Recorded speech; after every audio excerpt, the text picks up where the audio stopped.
shouldn't come to the UK as a dependent. I understand why a lot of people choose to come to the UK as a dependent over being the main applicant because of the benefits attached to being a dependent. Benefits like no work restriction, you can switch visa at any time without any limitation, you can decide to study, you can decide to upskill and change your career, like just to mention a few. But trust me, there's also a disadvantage to it. I have so many people who have cried to me about their current situation just because they came in as a dependent. Although there is more to it, but I'll be using one of them as a case study in today's video so you will understand why I said you shouldn't come to the UK as a dependent.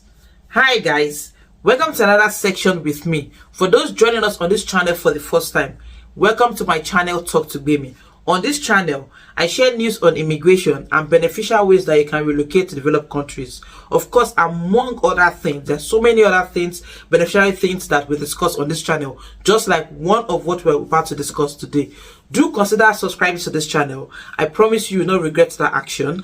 And also turn on the notification bell so that as soon as I share any new updates, you are among the first set of people to receive it. And to my returning subscribers, thank you guys for always coming back to watch my videos. Thank you so much for clicking the like button after watching my videos. Thank you for sharing it to your loved ones and people around you. Thank you so much for all you do. Trust me, you are the reason I am encouraged to do more. So this person, among other people that reached out to me, sent me this email asking me to advise on what next to do, just for you to have a clear understanding of what happened. So there was this particular person who wanted to come to the UK as a dependent, and then he got introduced to a particular lady, and then they hooked up and they got married and he came to the UK. So during the whole plans, when the lady told the guy about the traveling and everything, she said she would need about £6,000 for her to be able to support the trip and everything. And he coming as a dependent, he felt, okay, why not? If not, let me support you and let's see what, let me also bring something to the table. And then he released his £6,000 for them to be able to do all the application. So when they got to the UK, because the lady actually went to a university in Aberdeen, she went to University of Aberdeen, and the guy got a job in a different city. So, but they used to communicate from time to time. You know, they just newly met, and you know all the old details and everything. Like there were some things that I am also questioning about the whole relationship and everything. But you know, it's only what I am told that I'll actually just share with you. But I'm only sharing this thing based on the information available to me, right? So they said they used to communicate from time to time, but after a while they actually stopped communicating. So the person who kind of handled the whole thing, the agent who handled the whole thing, called the friend to the guy one day, just telling the person that, do you know that the lady who he did a study visa for to travel to University of Aberdeen collected £6,000 for a particular dependent, and now she have left the UK to Dublin to seek asylum.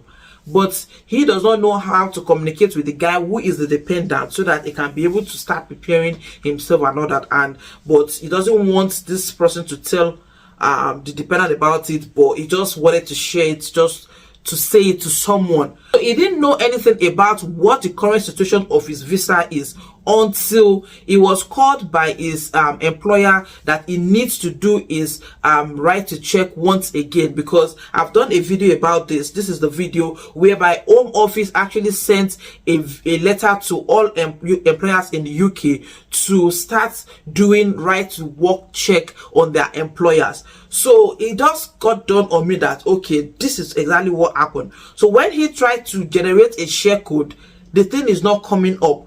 You understand? And that's why they started looking at it like, what's up? What is happening? So he shared the information with this friend of his, and that's why the friend had no option than to tell him exactly what happened. That the lady who he came with, who is the main applicants have actually gone to Dublin to go and seek asylum. So apparently, as she has gone to Dublin to seek asylum, she didn't further with her education plan, that is the master's plan that she came to do in the UK. So, and since she didn't further, she won't pay the balance school fees. So the university must have written a letter to Home Office to cancel her visa, and since she's the main applicant, that must have affected the guy. So apparently, the bottom line is that she actually used this guy, because the £6,000 that she collected from this guy was what she used to process the visa. She used to pay IHS fee. She used to pay for their plane tickets and everything. And the guy actually came a month after the lady came. So, you know, the communication was not really so smooth, but they were like, let's just concentrate on building the future. Later we'll revisit whatever details are, because I was just asking some questions like, this thing does not add up. So it's looking more like a dependent fraud thing, you understand? But I won't say it that way because I wasn't told that way. But I know that there are so many people out there who is looking and say that, okay, even if I want to come to the UK, I wouldn't want to come as a main applicant to come and, of course, you can't come and study anymore anyway, because they've stopped students from coming to the UK with their dependents.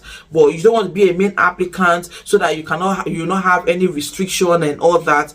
But what you don't realize is that if anything happens to the main applicant, it affects you. So this guy is now in a situation whereby he doesn't know what to do, because the lady have left the UK for Dublin to apply for asylum. She didn't pay for her school fees, so definitely the university would have sent letter to Home Office for them to revoke a visa. And once they've cancelled the lady's visa, who is the main applicant, then the guy's visa will become null and void. This is a lot to digest, trust me.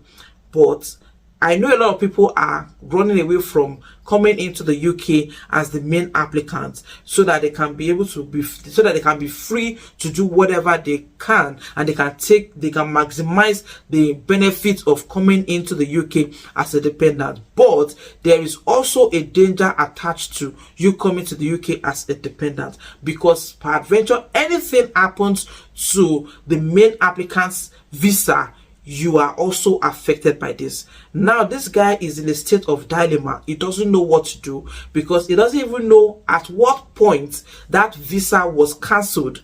So he doesn't even know if he is still able to switch visa whilst he's in the UK, or if he's already an illegal immigrant in the UK.